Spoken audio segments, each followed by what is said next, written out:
Who's ready to win the day in sports? I know you are. Welcome to Fantasy Sports Daily, powered by FantasyGuru.com, Monday through Friday, noon to 1 p.m. Eastern. I'm Justin Fensterman, and let's break everything down from a fantasy sports perspective.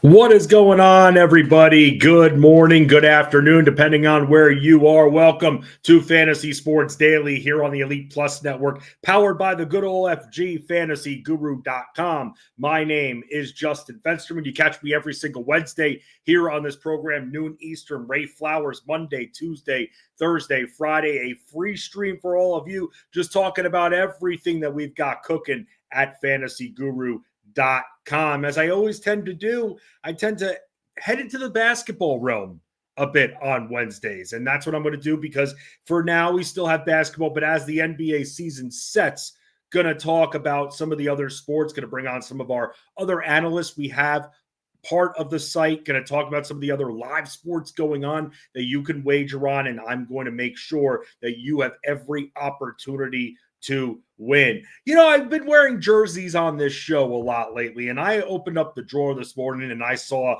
this amazing Elite Mafia shirt. And I said, you know what? I haven't really worn this. I forget if I've even worn this particular shirt on this show. And by the way, I got the Elite Mafia hat, so I decided to be a company guy. He's a company guy. So with that, I can tell you right now, if you want a cool, nifty Elite Mafia shirt, I know you can't really see it here. I'll put the graphic away.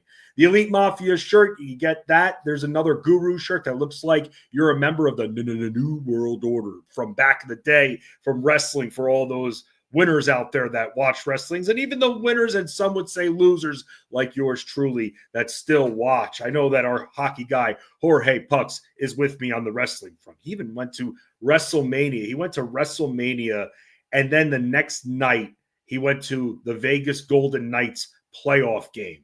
That's a weekend in Vegas right there. So we have T-shirts like this. We have our old school logo. For those that know Fantasy Guru from 30 years ago when it started up, it was funny because I used to produce John Hanson's show back in the day on Sirius XM Fantasy Sports Radio. I worked with Joe Dolan and Paul Kelly and Matt Camp. I worked with those guys so regularly. So now to be part of the Elite Mafia and FantasyGuru.com in the new regime that we have here, headed up by our buddy Jeff Mans, Pappy Mans, who you can hear on the Elite Sports Show, 3 p.m. Eastern, Monday through Friday. Ray Flowers will be on with him. And then Ray Flowers is with me on Elite Sports Game Time at 8 p.m. Eastern, the little sister show to Pappy Mans' show, Elite Sports. And we cover all of the live action and we preview what's to come. And we help everybody with their betting strategies, DFS plays. And we talk a lot of statistical data, but also how we build our lineups, how we go after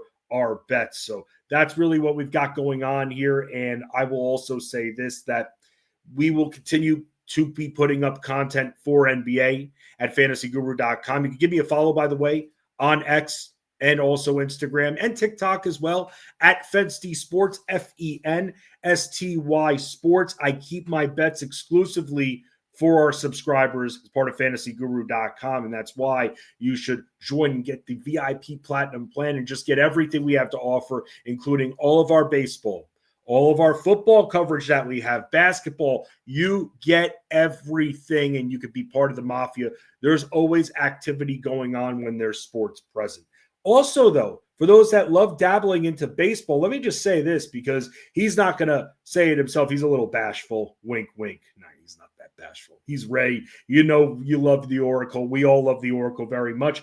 Part of the reason why we love Ray so much is because of his knowledge of the sport of baseball, and his betting has been fire lately. He has been hot as hell. It's almost to the point where I'm kind of like, you know, save some for when our Elite Sports Game Time show starts so we can track your bets. Ray keeps hitting bets in the 7 p.m. Eastern hour before our show goes on the air at 8 p.m. Eastern on Fantasy Sports Radio. And it's great to see, but at the same time, it's like, dude, you're cashing bets so quickly just like that. So let's say you want to get involved. Let's just say you're a fantasy baseball player and you're in a roto league, and I'm not going to dissuade anyone. I'm never, ever, ever going to tell you to stop trying. Even if you're in last place, even if you're suffering from injuries, even though it seems like you're completely screwed and you're not going anywhere, for the integrity of the league, you keep at least setting your lineup and making sure that it doesn't break the balance. But that's another story. And in Roto Leagues, I mean, it's not like it's head-to-head and head-to-head. It's more imperative that you do that. But let's just say that you're getting crushed right now in season long. Well, play some DFS. You could place bets as well if your state allows it. And we have all that coverage. We've got multiple pieces of content for these slates that are up every single day. We have your season baseball fix. Ray's putting up articles all the time. Everything from waivers to our weekly planner to who's going to be making those 2 starts. All of that we talk about. And most importantly, our various Discord channels where you get all of those bets. You've got Rob Brink, the MLB model, putting in money line bets.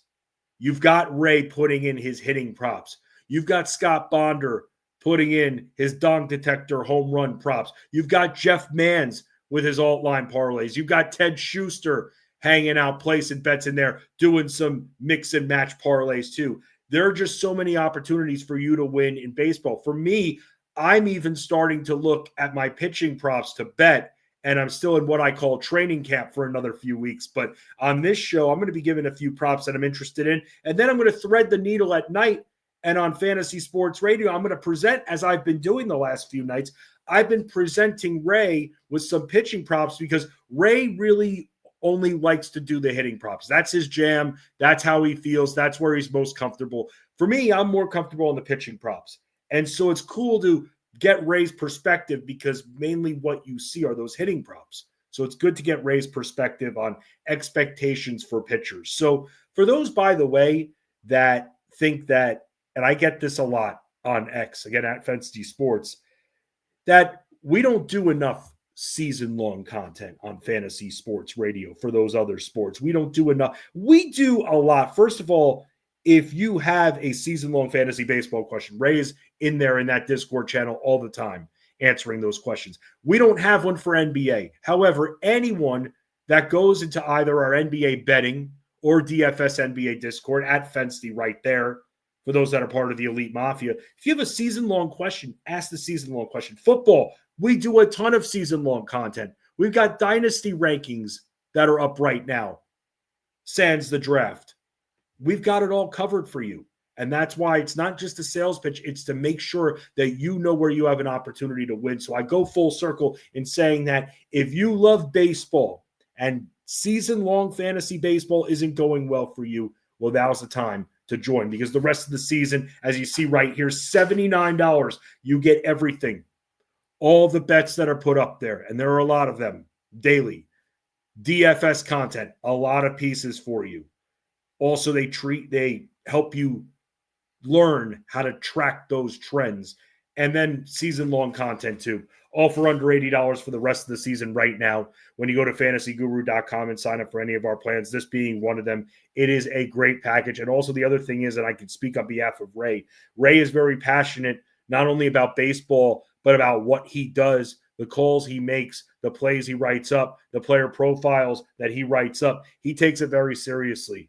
So that you want to invest in someone that really puts himself out there, puts himself on the line every single day. And that's what Ray does. And I can't say any more positive things about Ray. I've worked with this guy half my life at this point, and he does a great job heading up the content, but as do our other analysts too. Again, I can't say enough great things about guys like Ted Schuster, who I used to produce for, Scott Bonder, part of that. Chris Rose does a great job, a great GPP mind. So just a lot of fun that we have in our baseball channel. And that's just one of the various channels. So again, boom, go to there, support at fantasyguru.com if you want to upgrade, if you want that plan, if you want to be part of the baseball. So that is where we're hanging in on Elite Sports Game Time. We're going to have even more baseball coverage. We cover mainly baseball. Ray talks about that on this stream, that we mainly cover baseball. We do a little bit of basketball too for everybody out there. And it's a way as well for me to preview the late game. So that's what we're doing here. Normally Armando Marsal joins me, but no guest today. It's just going to be you and me for a little bit. I saw someone reaching out before. Oh, what's going on, Angelo? Great to see you, man. I feel like I only see you come in on the Ray Show days, which is about 80% of the time, if my math is correct. So it's great to see you, Angelo. Don't you worry. I'm going to have some baseball betting stuff soon enough where I'm going to be talking about my own process. But B, Ray Flowers will be back tomorrow. So you just got to wait one more day for the Oracle to return. But it's great seeing you right here. Let's talk about what is on the agenda for today's show. And that is some DFS coverage, some futures betting. Maybe you just have a few minutes and that's it. And that's where I come in. And that's why I keep the screen up here. Also, I hear that my face tends to crack screens. So to prevent that, I make myself a little bit smaller so it lessens the chances of your screen, whether it's your computer screen, your phone screen cracking from this mug right here. So because of that, you can check out what's going on even if you have a few minutes. Let's talk about the NBA playoffs because it's fun. And you can't tell me it's not. These playoffs have been and everyone's going to find ways to critique the NBA, all blowouts, this and that. Get the hell out of here with that. It's been fun, and especially the last few nights have been a lot of fun. And especially if you're part of the Elite Mafia, you're having a great time because we have been cashing checks with our bets. And I always love that. I say it all the time. When you all win, I win. Even if I don't put a bet out there and I see you guys putting your own bets out there in the Discord, I love to celebrate that with you. So far, the road team in the second round series are 5-0. The Pacers taking advantage of yet another opportunity. And the Indiana Pacers take advantage. I mean, it really surprised me. It surprised me, number one, that Cleveland was still favored by as much as they were, considering Indiana won game one. But then number two, it surprised me that Indiana started as slow as they did. They were not hitting any shots. And as a lot of you know, I've been rolling with this 3-guard, 2-guard, and a small forward parlay between Aaron Nesmith, Andrew Nembhard, Tyrese Halliburton. All of them in a high-octane situation, playing a lot of minutes. Especially Aaron Nesmith, very efficient with his shooting. Nembhard gets a lot of time with the ball and a heavy amount of shot volume. Halliburton is a little bit more of a wild card there, but I think the Pacers learned, and Halliburton surely learned, that when he's shooting, this offense hums a little bit more. Because once he started to shoot at the end of the game, then good things had happened. He was not taking shots. We were sweating that bet out, that parlay out, where I had him at about 12 points. So again, that's why I don't necessarily bet his point prop, but it doesn't always happen that way. He's sometimes a pass first guy. Jayson saying the second rounds have been great games so far. They absolutely have been. They have been. And we're going to go over all these series here. Do I think that the Cavs-Pacers series is over? No, unless these guys are still out. If Evan Mobley at least can come back, they really need Darius Garland. What he does on both sides of the ball is so crucial, and that can help make Halliburton pass from deeper near the arc area, not as near the arc area. So I think that if they had Darius Garland back and Ty Jerome being off the bench in that capacity, matches a TJ McConnell with what he brings, I just feel like it would be a little bit more even Steven naturally, but it just shows what the Cavs can do. I mean, they're missing 2 starters. This isn't just me making excuses for them. They're missing 2 starters, and they're missing their key defensive player in DeAndre Hunter off the bench, who even showed during that Miami series that he can put up some offense too. So it really comes down to it. And the problem is with Indiana, if they're shooting 60%, like we saw in game one, and I go back to last year, the Knicks series, as good as the Knicks were defensively, they were very suspect on offense. And if they couldn't stop Indiana from hitting 65% of their shots, which they were in that 60% range multiple games for the most part in that series, it's going to be tough to stop them. That's what happened in a way in game one. So Cleveland can't go into game 3 and not have any of these guys. Otherwise, yeah, Probably going to be another close one, but Indiana pulls it out because Indiana's offense is bound to play better than they did. If they didn't get off to such a slow start in the first quarter, then Indiana wouldn't have just won by 1 point. And Cleveland played lazy down the stretch too. They just played lazy. That happens sometimes. Ball bounces off the front of the rim, lands in the right spot. I understand that. But it just, at the end of the game, you just saw a different Cleveland team. You saw them wanting that clock to drain down. And before you know it, Indiana was able to backdoor sneak their way in there. So I don't think that series is necessarily over yet. We've seen Cleveland play the Pacers tough. It's just the Pacers, just like Cleveland, are a major, major offensive threat. These are your two biggest offensive threats in the NBA, in my opinion. From a shooting standpoint, the Pacers and the Cavs, when both teams are at full strength. So the Pacers doing a great job. They've benefited big time. And it's happened the last couple of years too. They've gotten some help along the way. Last year they faced an injured Milwaukee team and they won.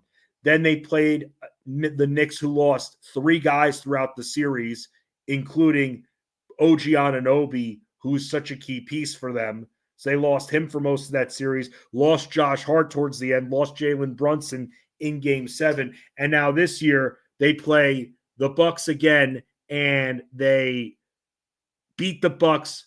The Bucks lose Damian Lillard. They didn't have him coming into the series. He plays a game, then they lose him.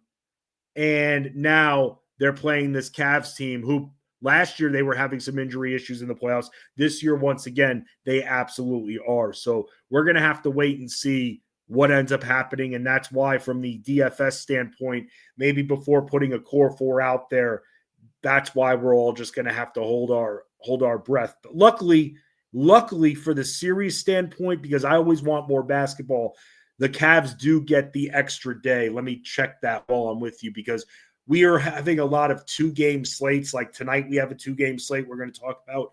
But on Thursday, because the Pacers started on Sunday with the Cavs, Thursday, there's just 1 game.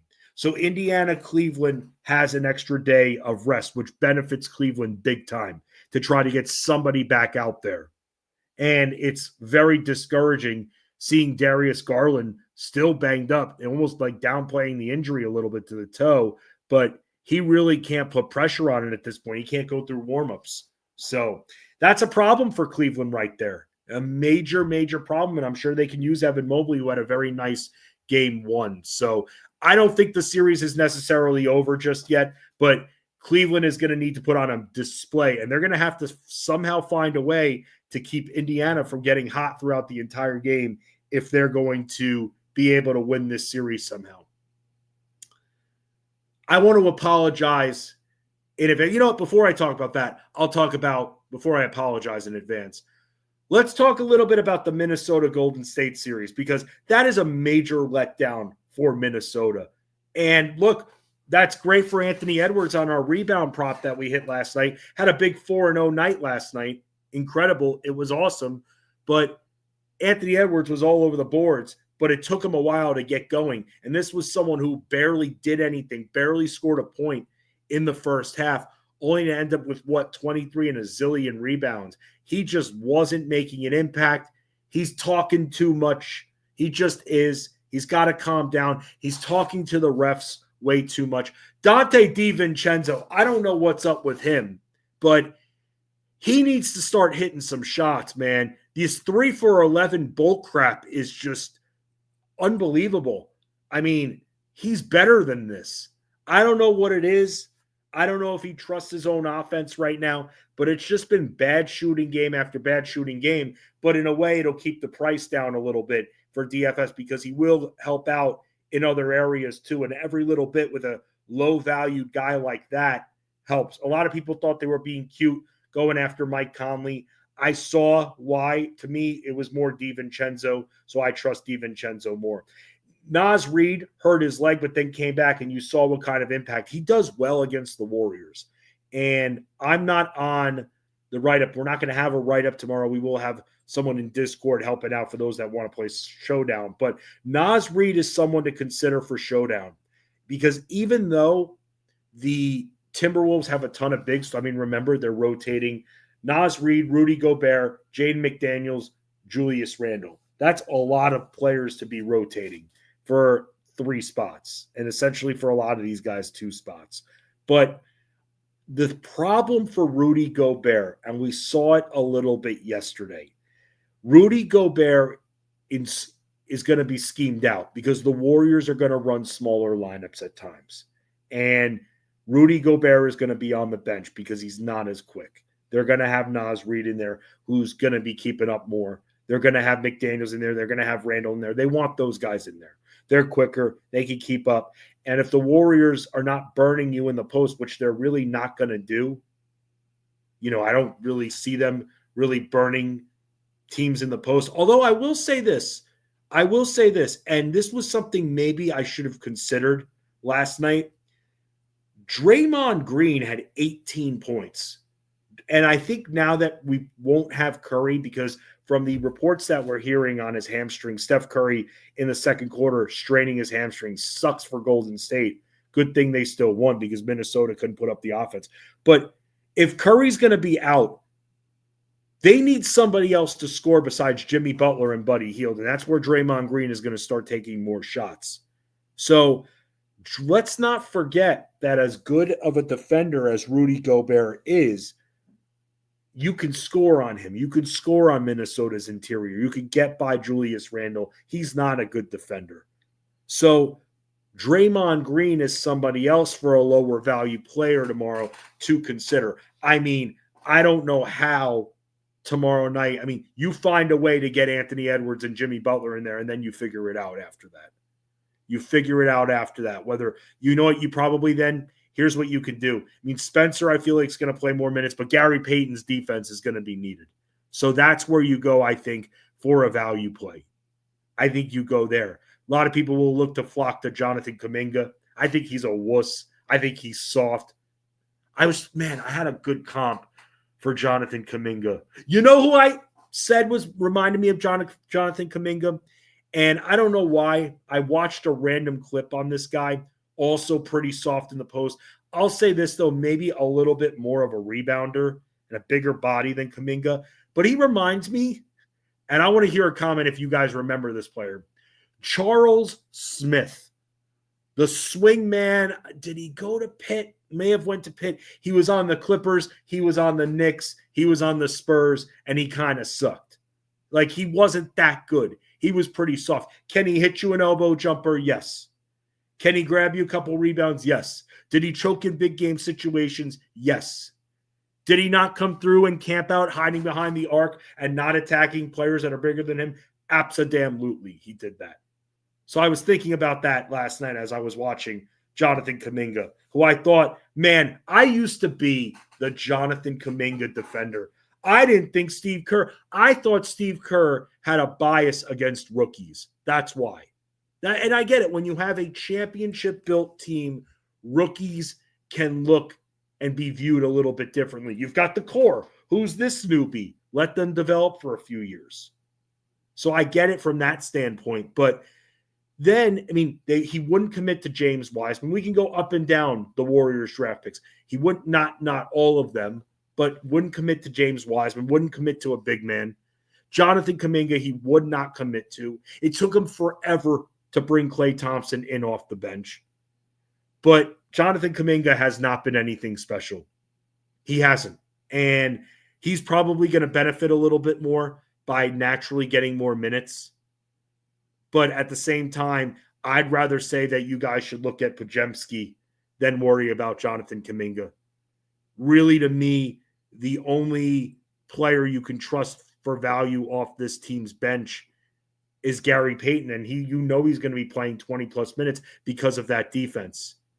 I wonder if they start him. and bring Podziemski in off the bench. And if Payton's not coming through and Anthony Edwards is completely destroying you, which I don't think he would have a better chance if Podziemski was in there anyway. But, okay, let's just say Dante DiVincenzo comes in and is just destroying you. Then you can bring Podziemski in a little bit more. That's how I would do it. Keep Buddy Hield in that lineup. You need a shooter in there. It helps replicate their offense the best with Curry, a Curry-like volume shooter and Buddy Hield. So Buddy Love is going to be getting more chances. But from what we're hearing with this situation, Steph Curry is not going to play in game 2 tomorrow night. And the hope is that Saturday they get good news. I don't know because he's undergoing an MRI today. I don't see him playing in the next few games. And if it's any kind of crazy strain, even a mild strain, he's not playing in the next 2 games. You're lucky if you see him game 5 at that point. And you know what? The Warriors are lucky to have a game in hand here because Minnesota, kind of like I think about Boston, and this is where I'll slowly transition, but Minnesota is going to find a way to get hot against Golden State without Curry. And Jimmy Butler's great. Jimmy Butler is an excellent defender.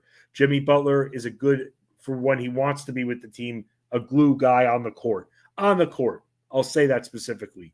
But Minnesota's going to be bringing the fire.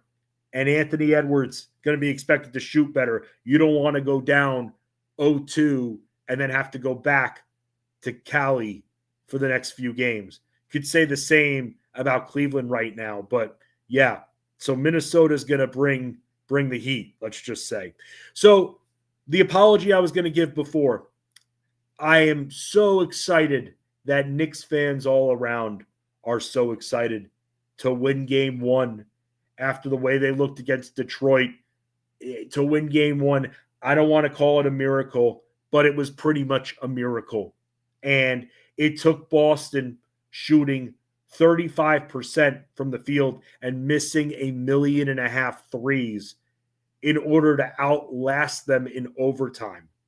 The Knicks were actually down by 20 points for a decent portion of this game. And they came back. They got hot towards the end. But like I said before in my write-ups, and I'll say it again in today's write-up that'll be up a little bit later on at fantasyguru.com. If the Knicks are going to have any shot to win any more games, and if the Knicks are going to have any shot at all to win this series, they have to shoot at least 48%. If you go in there thinking, well, they beat Boston once, Boston beat themselves. The Knicks defense at the end, crucial. It was great. But the shots Boston was throwing up, horrible. And they claim, and everyone's defending, well, the Knicks, they're going to give them the arc and they're going to make them shoot. Okay, but some of those shots were terrible. They were forced. And part of that is the Knicks' interior defense really stepped up. But they shot Boston 35%. That's not going to happen. Let's see if the Knicks can shoot the way they shot 43.5%, 44%, and beat Boston shooting 10% better. Boston shooting 45%. They barely won that game. Let's see it. Let's give the Knicks a chance. The defense was good down the stretch. We're seeing better play from guys like Mikal Bridges, who've looked absolutely incredible. And I wrote a specific Betsky up at the site for Mikal Bridges already. The first thing I did this morning, because there's a certain stat category that he's really coming through in the playoffs. We've seen a new Mikal Bridges. And by the way, I'll say this. I don't say this too often. I don't acknowledge it a lot because what I do is I prognosticate these games, these players. I don't ever want any of you or anyone, any of my peers to see me as biased. When it comes to my fandom, and you have to, when you enter this business, train your mind to do so and train your entire soul somehow to do so, I separate my fandom from the fantasy. I do that. I separate that fandom. You have to. This is business. You can't go by emotion a lot of the time with this stuff. And so when it comes to the Knicks, I was excited as hell. I was on those airwaves on Elite Sports Game Time, was talking about it with Ray. It was exciting. It was shocking. You could have thought that the Knicks were going to get swept in that series. But the Knicks have to shoot 48% if they're going to win another game. They have to. And Boston is going to be back tonight. They're going to be bringing full force. They don't want to completely lose home court advantage going back to New York. this series is not over. And for those that are saying Knicks in 6, you have to know what team you're thinking about. You have to know what team this is, the defending champs. And let's not forget, Kristaps Porzingis played, 13 minutes. Kristaps Porzingis, a former Knick, is now a Knick killer. So there's a reason why, and I'm sure some of you probably saw the spread of this game being 10.5 going, what the hell? Why are the books hating on the Knicks? No, they're not. It wasn't supposed to be this way. The Knicks weren't supposed to win that game. Boston shot themselves out of the game. The Knicks hung in there, played good defense, and made some key shots at the end of the game and in overtime. And I got to say this, just the way Mikal Bridges has looked, to think that someone like Mikal Bridges is worth what? 3 first-round picks and a pick swap, 4 first-round picks and a pick swap? I mean, you really think you stockpile draft picks for freaking Mikal Bridges? Well, I'll tell you this. The entire season, I'm sure pretty much every Knicks fan was regretting sending all those picks for him. He has earned his keep in the playoffs. He is different. Something changed. I don't know if he just realized that he could do more than just hang at the arc. I don't know if he realized that he needs to do more. Something happened in that Detroit series that woke his ass up, and he started driving more. He started to play more in the paint on both sides of the ball. You're seeing him rebound. You're seeing him score. You're seeing him make key plays. His usual key threes. He's a 50% shooter. But my goodness, this guy is making an impact. He's making an absolute impact. And it was something I feel like he didn't do most of the year. He's a prime defender at the elbow and the arc, but the offense that he's bringing, along with the rebounding, the aggressiveness, he's following up shots on offense. He's not just fading back and falling back on defense. He's following up shots to keep plays alive. That's excellent. That's amazing right there.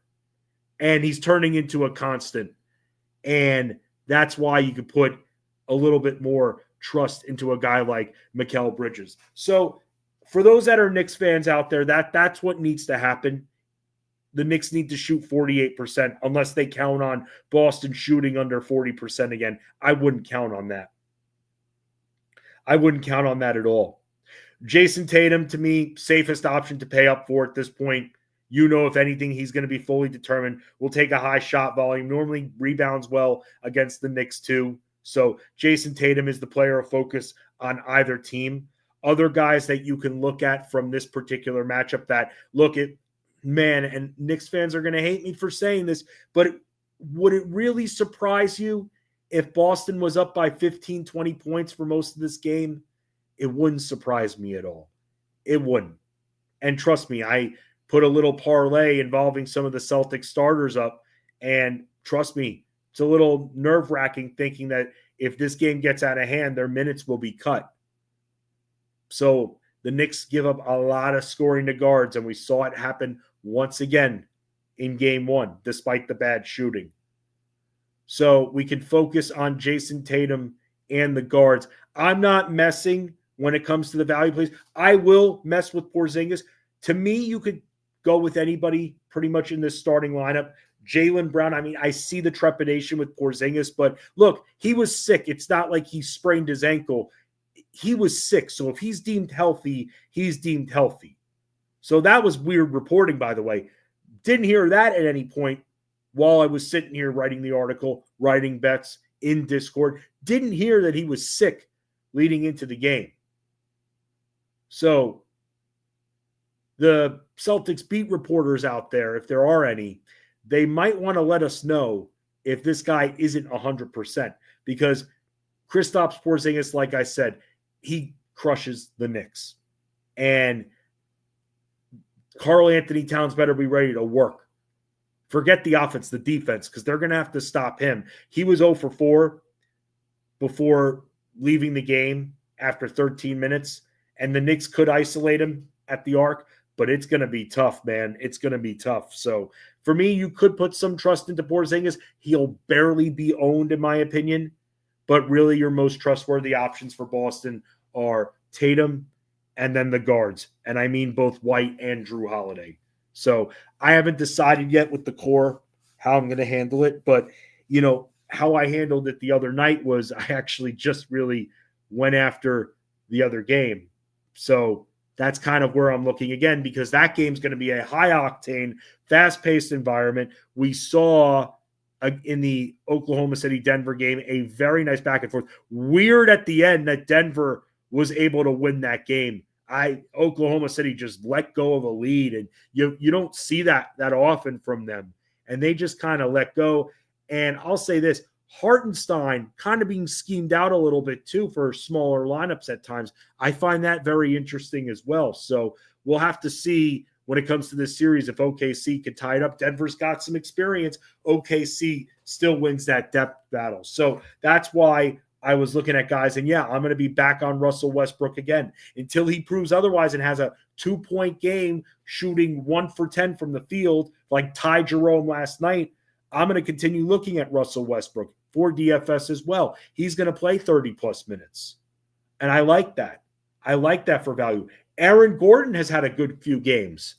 And if Aaron Gordon continues to prove that he can score and really hit those shots and get inside, it's funny, I think when Jokic is on the outside, sometimes the opposition will try to double him at the arc, which you don't need to do.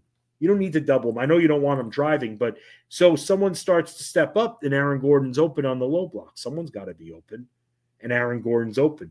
So I'm putting some trust into Aaron Gordon tonight. I'm not coring him or anything like that. Westbrook, I could see myself coring a little bit more.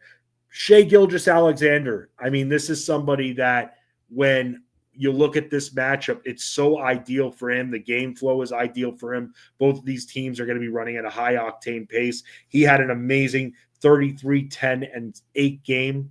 He was someone that I was building around, and especially now with OKC, I don't want to say backs against the wall, but down 0-1 in this series. Let's not forget that he scored over 30 points per game, and he's sub 10K tonight on DK. Shai Gilgeous-Alexander, for me, will probably be a building block in that core 4. I actually went with a lot from that matchup. I went with a lot from that particular series. But SGA to me is safe. He's done very well against the Nuggets this year. And so I trust him. Now, when it comes to their big guys, I'm not going to completely fade their big guys, but their big guys also were fouling a lot. Jalen Williams is someone that I think is going to be a little bit more crucial, and he's still very cheap. That's the big thing with him. 16, 7, and 4 also with some crucial steals in there. I like that. He's done very well. He's scored 19 points per game, so a little bit less than his average. But he's actually, because let's not forget that Denver gives up a lot of assists. So all season long, among the most assists per game to opponents. And with the fast pace they were playing, it completely benefited them, or the opposition rather. So we can look at Jalen Williams once again on the assist front. The assist distribution last game wasn't really that great for him. He was at 4 and SGA was at 8. So that's another reason why SGA is in a good spot, because SGA was able to rebound, and all of a sudden the Nuggets are reverting back to old past tendencies from earlier in the year where they were giving up a lot more rebounding. They closed that out at some point mid-season because I kept betting against them, and then all of a sudden they started to hold teams down, and they started to be better at guarding the rim. So for me, I'm probably going back to Shai Gilgeous-Alexander. I love Jalen Williams. I'm trusting both of them more than the big guys.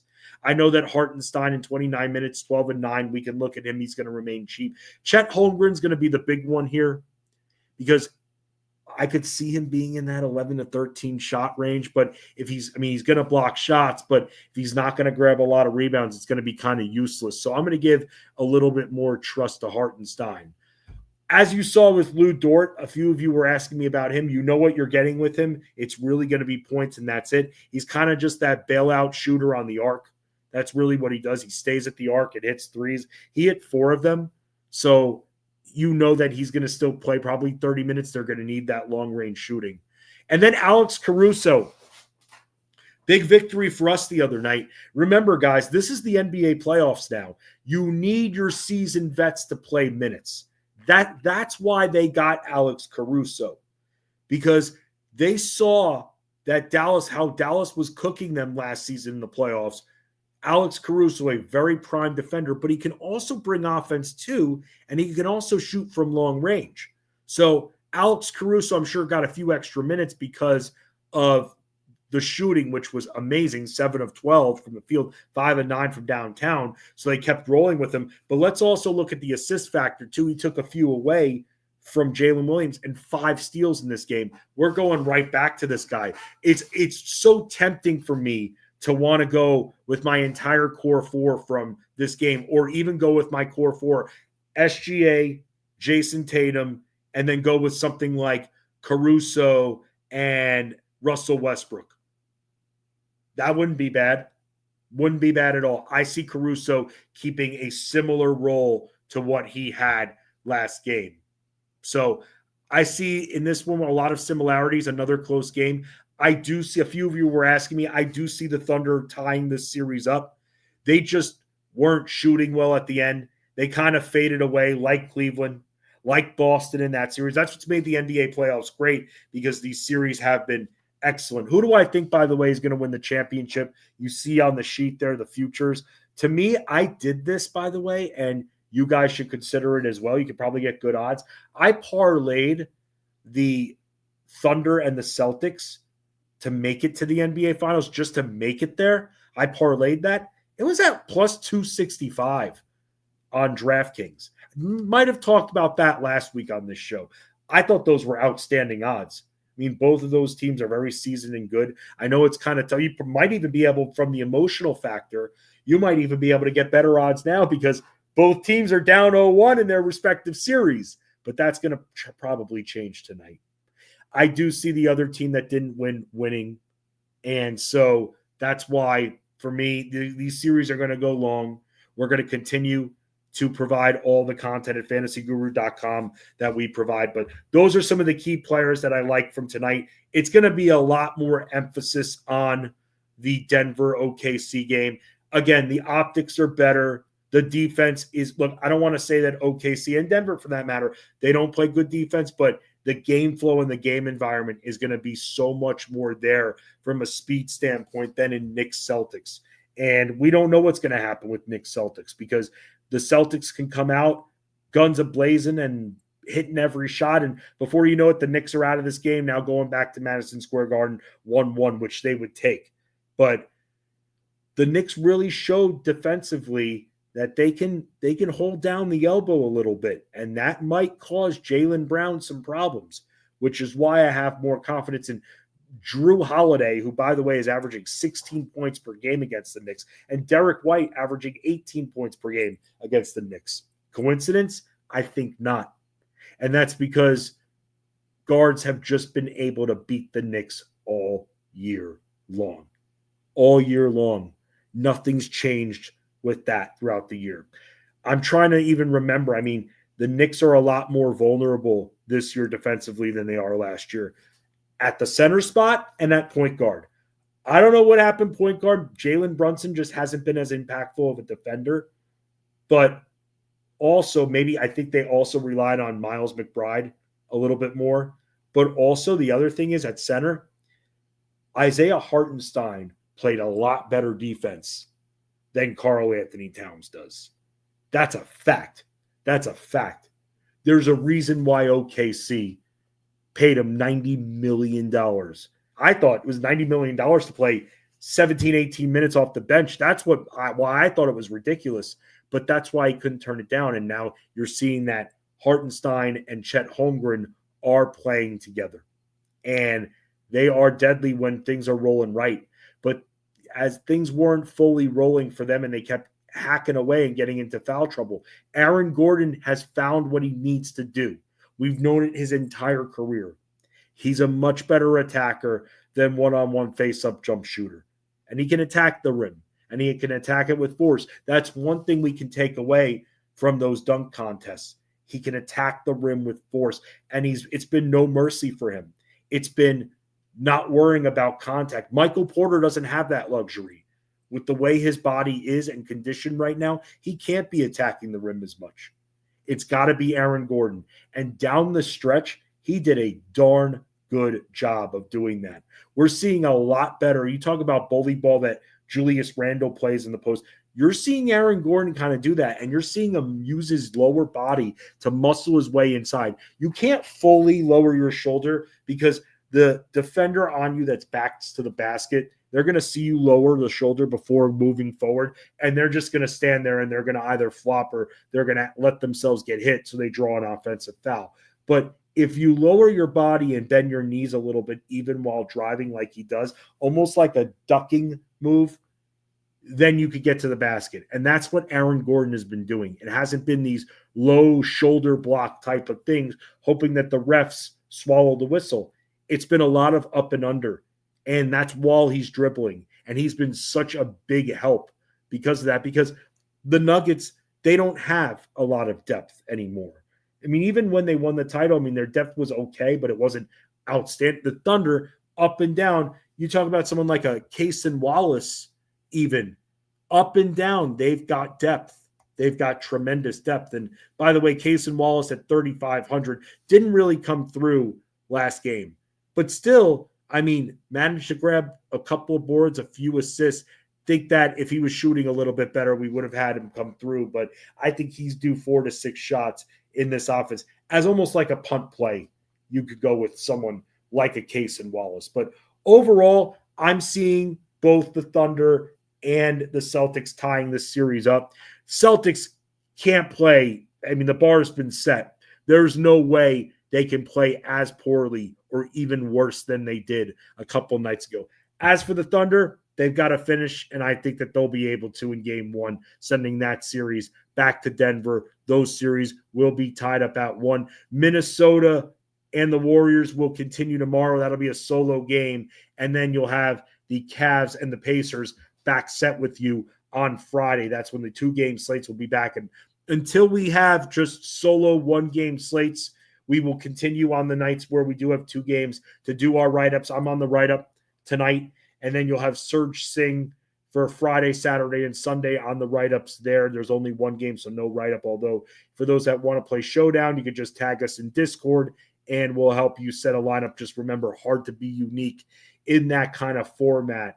So the write-ups will continue. The betting will continue. There's no guarantee how many bets. I could just see tomorrow night 1 game and just do 1 bet, and that's it. So there's never a guarantee, but I've actually more often than not, most of the time, I've been able to find at least something, even if it's going back to the well on a bet that we've already hit. Hint, hint, Anthony Edwards rebounds, although they're probably going to mark them up at this point. I will be on 8 p.m. Eastern, Elite Sports Game Time. Ray Flowers will be with me, so make sure you check out Sirius XM Channel 87. Jeff Mans on the Elite Sports Show, 3 p.m. Eastern, all week long on Fantasy Sports Radio. Ray Flowers joins him today, and Ray will be back tomorrow right here, same time, same place, same stream, noon Eastern, Fantasy Sports Daily on the Elite Plus Network, powered by FantasyGuru.com.